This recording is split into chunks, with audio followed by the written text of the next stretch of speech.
Chers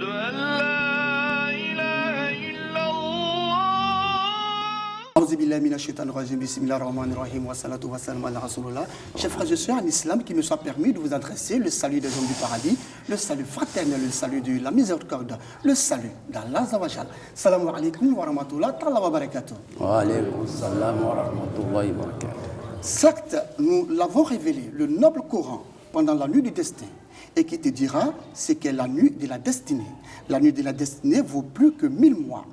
C'est au cours de cette nuit que descendent les anges avec la permission de leur Seigneur et l'Esprit pour exécuter l'ordre divin. Une paix en elle jusqu'au lever de l'aube. Sourate 97, Al-Qadr. Mesdames et messieurs, bonsoir. Merci de nous suivre sur RTI 1. Le thème principal d'aujourd'hui va porter sur la nuit du destin et ses mérites. Pour en parler, nous recevons l'imam Kona Ibrahim. Il est l'imam principal de la mosquée Adja Noumassé, située au quartier Maroc, dans la commune de Yopougon. Imam, salam alaikum. Wa alaykum salam wa rahmatullahi wa barakatuh. Merci de nous recevoir dans votre mosquée. Pas de quoi. Alors, nous avons décidé donc de parler de la nuit du destin. Avant donc de rentrer dans le vif du sujet, dites-nous, oui. Qu'est-ce que c'est que la nuit du destin? La nuit du destin, c'est la nuit de la décision finale. La nuit dans laquelle Allah met un sceau sur ce qu'il a décidé. Vous savez, il y a certaines décisions qui sont prises par Allah. Et ça, c'est inchangeable. Mais lorsqu'on naît, Dieu donne l'ordre aux anges d'écrire certaines choses, telles que le temps que quelqu'un doit passer, etc., etc., si cette personne doit faire le Hajj, etc., etc. Mais au fur et à mesure que nous adorons Dieu et que la personne, n'est-ce pas, rentre plus dans le contact avec Dieu, Dieu peut quelquefois changer certaines décisions. C'est cette nuit-là. D'accord. Et donc, si je comprends bien, c'est la nuit où Allah subhanahu wa ta'ala met son cachet sur les décisions qu'il a prises. Exactement. Donc, il règle tout. Une fois tout est réglé, il met son cachet. Et ce cachet, quand il a mis, ça s'exécute.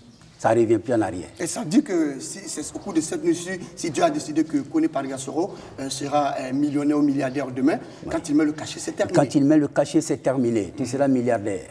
Ça, c'est une nécessité absolue. Ah, mais ça vient de vous, Imam Kona. Vous dites que je serai milliardaire. Bien sûr. Vraiment, ça, c'est une bénédiction pour toi. Tout à fait. Milliardaire. Alors, voilà, justement, peut-on savoir l'origine de cette nuit-là? Cette nuit appelée aussi Laylatul Qadr. Selon les savants, il y a un groupe de musulmans qui sont allés dire au prophète, alayhi salatu wa salam, que les autres communautés passées vivaient longtemps. Et ils faisaient beaucoup de bonnes actions. Alors, mais eux, leur temps là, c'est court. Et comme c'est court, ils ne peuvent pas faire beaucoup de bonnes actions comme eux. Ça veut dire qu'eux, ils auront plus de bénédictions au paradis, dans le ciel par rapport à eux. Alors, le prophète, alayhi salatu wa salam, ayant entendu cela, a soumis à Dieu pour dire, ah vraiment, ma communauté n'a pas longue vie. Alors, il ne peut pas faire de bonnes actions jusqu'à dépasser les autres. Alors, Dieu l'a gratifié avec la nuit du destin, qui, elle seule, fait 1000 mois d'adoration, 1000 mois de zakat, 1000 mois de prière, 1000 mois de bonnes actions et 1000 mois de vie. Ça veut dire que ce que tu poses sur cette nuit-là, c'est comme tu as posé ça dans 1000 mois. D'accord. C'est-à-dire ça peut dépasser pour tout le monde en même temps. Et Dieu a donné ça, c'est son origine. C'est pour cela que Dieu a envoyé ce verset-là au prophète, à la communauté du prophète Mohammed sallallahu alayhi wa sallam. Parce que toi et moi, sincèrement, pour dépasser 100 ans, ça serait difficile. Tout à fait. Or, d'autres ont fait 900 années, 1000 ans. Voyez-vous. En tout cas, ce n'est plus aujourd'hui. Ce n'est plus à l'ordre du jour, voilà. Je veux dire. Donc, cette nuit, ça fait 1000 mois. L'année prochaine, tu fais encore la nuit, ça fait 1000 mois. Encore. Donc, on aura beaucoup de 1000 mois comme ça dans notre vie, véritablement, en faisant donc de bonnes actions au cours de cette nuit. Alors on aura plus que toutes les communautés. Et cela montre vraiment la générosité justement de notre saint prophète, le prophète de l'islam, le prophète Mohammed. Oui, bien sûr. Salut de Dieu sur lui. Bien sûr, ce n'est pas seulement pour les musulmans, mais c'est aussi pour l'humanité. Parce que le jour de la résurrection, les gens crieront. Certains appellera son prophète. Et chacun parlera d'autres choses. Mais le prophète alayhi salatu wa salam parlera de sa communauté. Sa communauté, c'est les musulmans, mais la communauté du prophète, c'est le monde. Ummati, ça rentre dans la communauté musulmane, mais ça rentre en même temps encore dans la globalisation du monde. Parce que le monde appartient à Dieu, et donc le monde appartient au prophète Mohammed. Sallallahu alayhi wa sallam. Voici qui est clair. Qu'est-ce qui fait la particularité justement de cette nuit-là? Inna anzalnahu fi laylatil qadr. La première particularité, Dieu a fait descendre le Coran. Le noble Coran qui est la parole infaillible d'Allah. Tout à fait. Ça, c'est d'abord la première des particularités. Deuxième des particularités, Laylatul Qadr khayrun min alfi shahr. Et cette nuit est meilleure que 1000 mois d'adoration. Troisième particularité, Tanazzalul malaika, il envoie les anges vers nous. Donc la particularité de cette nuit, c'est d'abord la descente du Coran. 2, cette nuit est meilleure que 1000 mois d'adoration. 3, Dieu fait descendre les anges pour venir donc remercier et bénir la communauté musulmane. Imam Kounan, ce que vous dites est véritablement utile, nécessaire et important même pour la communauté musulmane. Non. Alors dites-nous, quelle est l'importance justement de cette nuit-là et quels sont les mérites qu'il y a à célébrer cette nuit? Cette nuit a beaucoup de mérites, mais son importance déjà relève certains mérites. Parce que son importance, c'est que le Coran est descendu. Tout à fait. Donc les mérites que nous avons, c'est que le Coran nous a apporté la guidance. Le Coran nous a apporté la lumière. Le Coran, en même temps, nous a enseigné qu'il faut demander pardon à Dieu pour que nous partons. Donc ce mois-là, c'était un mois de pardon. C'était un mois donc dans lequel le musulman, en allant vers Dieu, il reçoit beaucoup de choses. D'accord. Alors, voici qui est clair. Très souvent, on nous dit que la recherche de cette nuit, c'est pendant les 10 dernières nuits, n'est-ce pas, du mois de Ramadan, et surtout pendant les jours impairs. Pourquoi cela? Nous suivons le Coran, Al-Qur'an, qui est la parole infaillible d'Allah, et en même temps, les paroles du prophète Mohammed sallallahu alayhi wa sallam. Et ça, c'est très important. Le prophète lui-même a dit, c'est la nuit qu'Allah m'a fait voir. Il faut quand même qu'on comprenne cela. Dieu a fait voir ce jour de Laylatul Qadr au prophète alayhi salatu wa sallam. Il a fait voir. Lorsqu'il s'est réveillé et que le lendemain, il partait pour la mosquée, il a vu 2 personnes qui se querellaient. Et il est allé vers eux dans l'espoir de les séparer ou de leur dire de ne pas se quereller. C'est là qu'en même temps, Dieu va relever ça dans son cerveau. Et il va oublier. Ce qui veut dire même que l'humanité du prophète, n'est-ce pas, est là encore quelque chose de plus important. Il a oublié. Et comme il a oublié, mais quand il savait quand même que cette nuit-là, c'était une nuit impaire. Et c'est pour cela lui-même, il a dit, recherchez-la dans les dernières nuits. Surtout les nuits impaires. Mais à un moment, il a encore dit, lorsque ces 2 personnes sont querellées, il a dit, donc recherchez-la dans la 29e nuit, dans la 27e nuit et dans la 25e nuit. C'est 3 nuits. C'est-à-dire 29, 27 et 25. La communauté musulmane a pris le juste milieu. Elle a laissé 29, 25, ils ont pris 27. Mais parlant du 27, certains pensent que justement la sourate Laylatul Qadr, voilà, est la cause même, sinon à l'origine, de cette célébration de la nuit du destin à la 27e nuit. Parce que pour eux, le mot Laylatul Qadr, quand on regarde en arabe, ça veut dire 9, 9 multiplié par 3, ça fait 27. Là, il y a des calculs comme ça. Ok, ça c'est des calculs mystiques. On ne veut pas rentrer dans ça. Il faudrait qu'on sache une chose. Laylatul Qadr, lorsque le prophète dit que vous commencez à chercher à partir de la 25e nuit, 27e nuit, 29e nuit, à partir de ce moment-là, le musulman commence à chercher. Ça veut dire que toutes ces nuits impaires-là sont très, très, très importantes pour le musulman. Et d'abord, il le cherche d'une manière individuelle. Il vit ça d'une manière individuelle. L'école vient à nous d'une manière individuelle. Après, maintenant, les gens ont fait ce qu'on appelle une célébration. Ils ont rassemblé les gens pour ne pas permettre aux gens de rester dispersés, pour ne pas que, n'est-ce pas, l'autre dorme. Mais en les mettant ensemble, ça donne un peu plus d'éveil. Oui, Imam, est-ce que ils ont raison ceux qui, justement, les fidèles, qui décident de jeûner pendant les 10 derniers jours? Oui. Parce qu'ils se disent que c'est dans la dernière des 4 que se trouve justement la nuit de Laylatul Qadr qui vaut à elle seule plus de 1000 mois d'adoration. Est-ce qu'ils ont raison, ces fidèles, à jeûner seulement que les 10 derniers jours? Ils laissent les autres, ils jeûnent que les 10 derniers jours. Non. Ça c'est pas l'islam. L'islam dit 30 jours. C'est ce que l'islam a dit, c'est ce que Dieu nous a dit. Et c'est ce que le prophète nous a confirmé. 30 jours. 30 jours de jeûne successifs. Les 10 dernières nuits, les 10 derniers jours, on multiplie les actions. question parce que les 10 dernières nuits, c'est l'affranchissement de l'être humain, n'est-ce pas, de sa propre personne, d'abord, et puis son affranchissement vis-à-vis de ses mauvaises actions, vis-à-vis des œuvres sataniques, vis-à-vis de tout ce qui est négatif. Dieu l'a franchi de cela. C'est pour cela qu'il doit davantage faire plus. Vous voyez. D'accord, oui, mais au fait, le fait de dire qu'on recherche justement la nuit de Laylatul Qadr pendant les 10 derniers jours, comme je l'ai dit, certains profitent pour, n'est-ce pas, jeûner pendant les jours impairs. Oui, ok. Ils laissent les autres jours pairs. Ok. Et les deux premières décades, exactement, ne jeûnent pas. Ok. Aussi, il y a certains même qui choisissent seulement que la 27e nuit pour jeûner et puis vivre. Et dire qu'ils sont dans le vrai. D'accord. Ils sont dans le faux. Ils sont dans le faux parce que la nuit du destin pouvait ne pas être la 27e nuit. Ça pouvait être la 25e nuit ou la 29e nuit. C'est Dieu qui détient le secret. Le prophète dit qu'il a oublié. Donc à partir de ce moment, si toi tu te cantonnes à la 27e nuit et que c'est là que toi tu as gêné et puis tu as fait tes œuvres bonnes, et si ce n'est pas ce jour-là, tu as perdu. D'abord, c'est un mauvais enseignement que nous ne devons même pas suivre. Nous gênons les 30 jours, mais en même temps, les 10 dernières nuits, on multiplie les bonnes actions. Et le jour de Laylatul Qadr, que nous, on essaie de dire que c'est le 27, or, ça peut ne pas être le 27.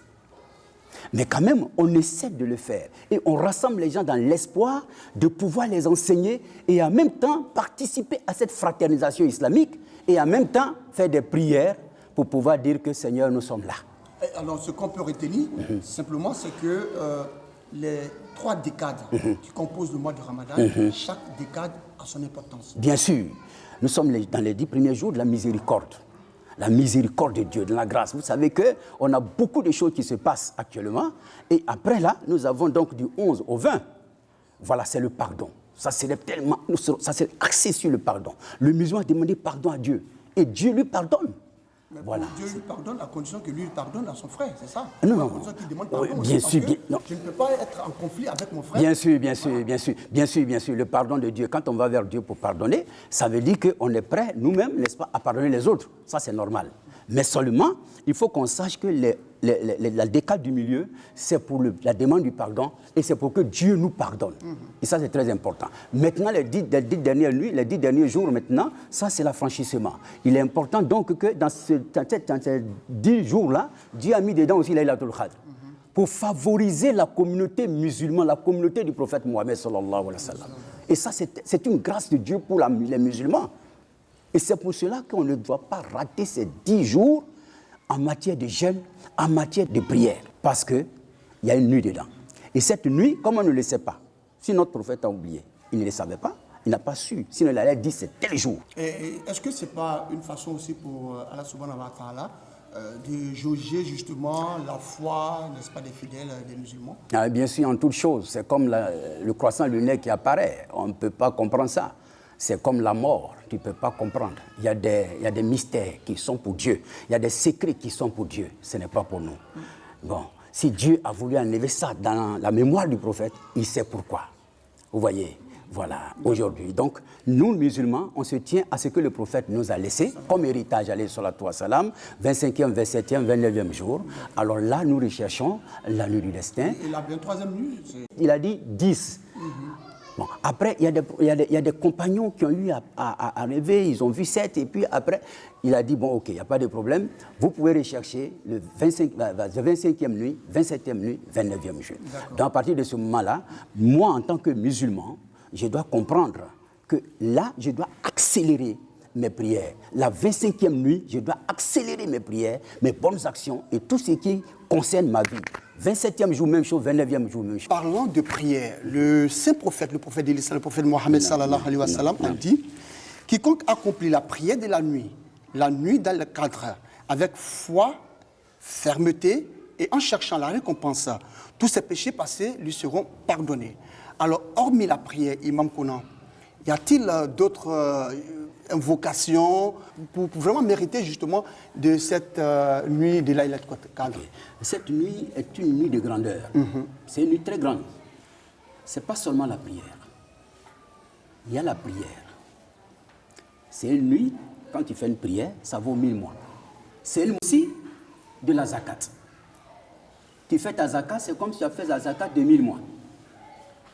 C'est aussi une nuit de lecture du Saint-Coran. Si tu fais ça, c'est comme si tu as fait sur 1000 mois. C'est aussi, n'est-ce pas, une nuit de bonnes actions. Et ces bonnes actions que tu poses, c'est comme tu le fais pour 1000 mois. C'est donc aussi une nuit d'invocation, n'est-ce pas, assidue, accélérée. C'est comme tu fais 1000 mois. Donc, dans l'ensemble, il faut dire quand même que ce n'est pas seulement la prière qu'il faut voir. Il faut tout voir. C'est pour ça que certains pays arabes, c'est seulement dans ce mois de Ramadan et la nuit même du destin que beaucoup font leurs zakat. Donc c'est vraiment important. C'est important. L'aumône obligatoire. Tout ce que vous posez comme acte cette nuit-là, c'est comme si vous avez posé sur 1000 mois. Donc, hormis la prière, il y a plusieurs autres actions qu'il faut beaucoup d'autres actions qui mener. rentrent en jeu. Il y a beaucoup d'autres actions qui rentrent en jeu. Pour bénéficier des mérites de la nuit de Laylatul Qadr. Bénéficier, parce que ce n'est pas aujourd'hui que tu as bénéficié. Tu bénéficies ça parce que tu ne vis pas longtemps. Et tu fais ça pour que... Moi, ou le fidèle. Non, enfin le fidèle. Ah, d'accord, pas toi, parce que... Ok, Hein, ouais, d'accord. Mais c'est le fidèle en tant que tel. Hein, il doit vivre longtemps. Mais comme on n'arrive pas à vivre longtemps, donc cette nuit-là qui nous donne, qui a la valeur de 1000 mois d'adoration, alors nous devons poser toutes les actions possibles bonnes pour qu'on puisse arriver. Donc on doit lire le Coran, on doit prier, on doit invoquer Dieu, on doit faire la zakat, on doit faire toutes les bonnes actions possibles au cours de cette nuit-là. D'accord. Afin d'en bénéficier. Afin d'en bénéficier. Alors, imam, on le sait, l'islam interdit la mendicité. Alors que cette nuit est une occasion justement pour pas mal de mendiants, justement, d'aller quémander, de s'asseoir en bordure de route, devant des mosquées, pour tendre la main. Ok. Alors, est-ce que cela est normal? Bien. Il y a deux genres de mendiants. Il y a des mendiants professionnels, interdits par l'islam, avec un nom, n'est-ce pas, un trait rouge. Il y a des mendiants occasionnels. C'est-à-dire que moi-même, quand mon maître m'a enseigné, je lui ai posé cette question, il a dit que celui qui n'a rien, il est assis chez lui, il a un imam. L'imam aussi, il sait qu'il est pauvre, il n'apporte pas quelque chose, ou bien il ne sensibilise pas pour qu'on lui donne à manger. Cet homme sort pour chercher la nourriture 2 jours. Il vient, il te demande, tu peux lui donner 500. Il va demander à l'autre, il donne 1000 francs, il rentre chez lui, parce qu'il a ce qu'il faut pour la journée. On ne l'appelle pas mendiant. C'est celui-là qui va demander l'aumône pour sa vie. Et vous savez, en cette nuit-là, certains mendiants professionnels profitent. Ces gens qui demandent l'aumône, tout simplement pour leur propre vie à la maison. Est-ce que ces personnes-là ne sont pas connues des imams que vous êtes? Moi, je connais les nécessités de ma communauté. Hein, actuellement, quand le riz vient, quand certaines choses les viennent, moi j'en donne du sucre, hein, du lait et des choses. Mais le guide religieux, l'imam, ça c'est son rôle, de connaître tous les pauvres. Donc lui, il doit se référer à ceux qui en ont, pour qu'ils arrivent quand même à combler le vide des membres de sa communauté pauvre, pour ne pas que ceux-là se constituent en mendiants. Justement, parce qu'en allant en bordure de route, on risque de les confondre, justement, ces nécessités-là, aux mendiants professionnels, comme vous l'avez dit. Bien sûr, mais il faut quand même dire que le Laylatul Qadr, ce n'est pas seulement que les musulmans qui viennent mendier, il y a aussi les non-musulmans. Les non-musulmans, tout le monde est confondu. Vous savez, c'est une nuit de générosité. Donc, certains se disent, attends, je me mets en boubou, je m'en vais, et je vais chercher quelque chose. Ou bien même, je ne me mets pas en boubou, mais je vais poser mon problème. Il y a beaucoup qui viennent poser leurs problèmes durant la nuit du destin. Et nous répondons à ces leurs problèmes, sans tenir compte de leur religion. D'accord. Vous voyez? Mais c'est pas, la mendicité est défendue. C'est pas recommandé en islam. Mais vous voyez aussi, les hommes souffrent et on ne porte pas le regard sur eux. Donc certains sont obligés ils ne mendient pas, mais ils cherchent un peu quelque chose pour vivre. Voyez-vous. Mais si le guide religieux... Est-ce que vous êtes en train de dire que s'il y a plus de solidarité, d'entraide dans la communauté, oui, ces personnes ne sont pas obligées justement de se rendre sur la voie? Bien sûr. Il n'y a pas seulement que le côté spirituel, il y a le côté social. Comme moi j'ai donné l'ordre à la communauté des femmes d'ici, j'ai dit chercher de l'argent et puis donner des petits crédits de votre caisse à certaines femmes qui n'ont pas les moyens pour vendre un peu de bofroto, un peu d'atchéké, un peu de ceci, un peu de galette, pour que, n'est-ce pas, à un moment donné, ces femmes-là, n'est-ce pas, puissent soutenir leur famille. C'est-à-dire qu'il faut faire reculer un peu, n'est-ce pas, la pauvreté et permettre donc à certaines femmes de ne pas venir mendier. Une femme qui a accouché 3 enfants ou 2 enfants, qui a des jumelles, mais si on l'aide chez elle, elle ne va pas s'asseoir devant la mosquée. Parce qu'elle sait qu'on est généreux. On va donner quoi devant la mosquée. Mais si elle est chez elle, qu'on est généreux, on va lui donner, elle ne viendra plus. Alors, Imam, il y a aussi ces enfants-là, qu'on retrouve un peu partout, dans les rues, en train de courir, dormir dans les lieux de prêche. Est-ce qu'ils ont leur place là, cette nuit-là? Ok. Ils ont leur place dans la mosquée, pas dans la rue. Ça, il faut que les parents comprennent cela. S'ils bénéficient de cette nuit, les enfants aussi doivent bénéficier de cette nuit. Les enfants viennent à la mosquée, même s'ils sont couchés, on les organise. Il faut les faire coucher à un endroit bien précis. Du côté des femmes, les jeunes filles, un endroit bien précis. Il faut donc canaliser les enfants et leur permettre d'être là. Parce que c'est là qu'ils doivent être pour prendre la relève demain. S'ils ne sont pas là, ils ne pourront pas prendre la relève. Les enfants ne doivent pas être chassés, les mettre au dehors, et puis les grands sont à l'intérieur. Ça, ce n'est pas normal. Si vous les mettez à l'extérieur, ils vont commencer à se frapper, faire n'importe quoi. Mais si vous les faites rentrer, que vous les canalisez, et que vous essayez de mettre, n'est-ce pas, quelqu'un là pour les surveiller, alhamdulillah rabbil alamin, ces enfants-là, n'est-ce pas, pourront être sages et pourront savoir pourquoi vous-même, vous venez à la mosquée. Alors, Imam, c'est justement ce pourquoi nous allons vous féliciter d'ailleurs, parce que nous avons remarqué que vous avez fait venir, n'est-ce pas, des enfants. Expliquez-nous en quelques secondes comment est-ce que cela s'est passé. Oui. Bon, écoutez, c'est les parents qui ont accepté l'islam. Nous avons prêché, ils ont accepté l'islam. Nous avons donné leurs enfants pour qu'on les forme dans l'islam, qu'on les forme dans la religion, dans le Coran, afin que ces derniers puissent être utiles dans leur peuple où ils vont partir. Combien d'enfants vous avez? Actuellement, j'ai 16. J'ai envoyé 16 à Abidjan, sinon ils ne sont plus que ça. Mais j'ai envoyé 16 à Abidjan dans ce mois de Ramadan. Ils sont avec moi, c'est des Baoulés, c'est des Dida, c'est des Maouka, etc. D'accord. Alors, Imam, c'est justement cela, on va vous permettre justement de résumer en Baoulé et en Malinké. Alhamdulillah Rabbil Alamin. Et il a miancé, ndenga yake, kongwenga mo ebe fleke leila to le cadre mo so o ino mo so abai. Ils sont congolais, ils ont tianangama congolais. Ils sont congolais, ils n'ont jamais fallu cran au gralio. Ils ont su qu'on fait cran fa grali. Beaucoup fallu befleseli melekemu aussi beflebeke nyame yawo lesram ngabe flebeke anjimo fa be grali ekun asien su kebe bana ba nyaelika. Kusuma i kongwe sonu ekun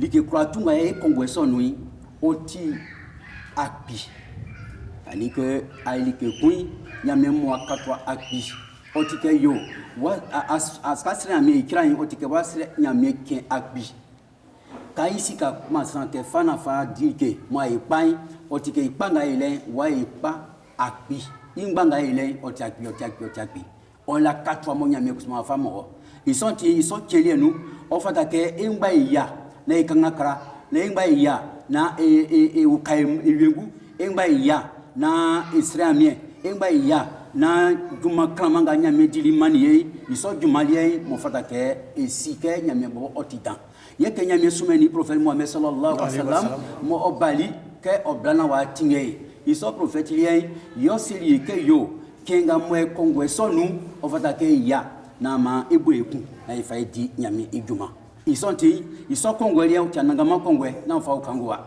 ke ame beso congolais nous ame trakon ame tinyamende ame trakon en slamien en trakon kusma ka me ba na fa be sangwe me ba en kwa fa liebe ba en kwa fa sikabe ba ama fa manyamie ko ena yo nyame bobo yakato wa so ame sunti inshallah alhamdulillah lailatul qadr kalubali inshallah kangeme wala alamu kela wallahi kalubalo mais on tese ka a bien comment fo mais on bese ka foko inshallah lailatul qadr ala ire ka corona bani jigi lailatul qadr la donc ni corona bani jigi la lailatul qadr la ni ambe boanya yoro la kana inshallah amena ni ngani mayimai ngani yayimai ni asira misri ko inshallah ambe siri n'est-ce pas ni asira kaba ambe siri ambe ala kuma lame ni anka ala kuma lame kaba inshallah ni fem be amru ni warilo ni domilo ni fengrelo ambe se kataka domicile la kadimo wa inshallah ala ngeme wula Amina. ala ngeme wula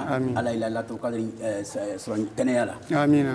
Allah Dramna. Amina. Merci beaucoup à vous, Imam Kona, pour ce résumé en baoulé, votre langue maternelle, et en malinki. Merci à vous, Imam, pour ce résumé en baoulé, votre langue maternelle, et en malinki. C'est la fin de cet entretien. Rappelons que nous étions avec l'imam Kona Ibrahim. Il est imam de la mosquée Adja Numassé, située au quartier Barak, dans la commune de Yopougon. Avec lui, nous avons parlé de la nuit du destin et ses mérites. Merci à vous de nous avoir suivis. Rappelons que vous pouvez suivre la rediffusion de l'émission La Wakuba tous les vendredis à partir de 9h. J'ai été ravi de vous présenter cet entretien. Rendez-vous jeudi prochain, même heure, même chaîne. Ne décrochez surtout pas pour la suite des autres rubriques de l'émission. Salam alaikum wa rahmatullah wa barakatuh.